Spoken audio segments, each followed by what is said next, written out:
யாகசாலையிலே பூஜை செய்யப்பட்ட புனித கலசமானது தற்போது ஆலயத்தினுடைய மேல் விமான தளத்தை நோக்கி வந்து கொண்டிருக்கின்றது. பட்டீஸ்வரர் கோவில் கும்பாபிஷேகம் ஓங்கி ஒலித்த சமஸ்கிருதமும் தமிழும். தென்னாடுடைய சிவனே போற்றி. பலத்த போலீஸ் பாதுகாப்புகளுக்கு இடையே லட்சக்கணக்கான பக்தர்கள் வெள்ளத்தில். பச்சை நாயகி உடனுறை பட்டீஸ்வர சுவாமி.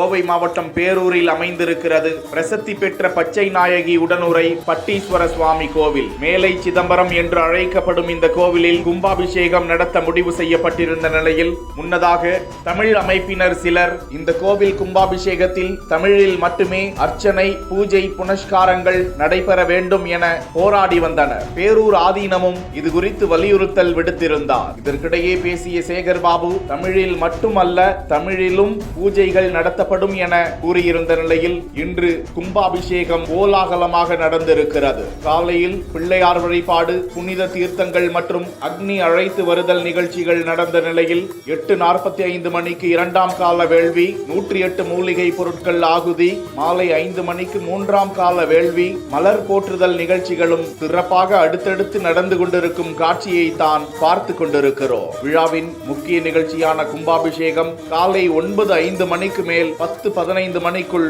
வெகு சிறப்பாக நடக்க இதனை காண பல்லாயிரக்கணக்கானோர் வருகை தந்தது குறிப்பிடத்தக்கது.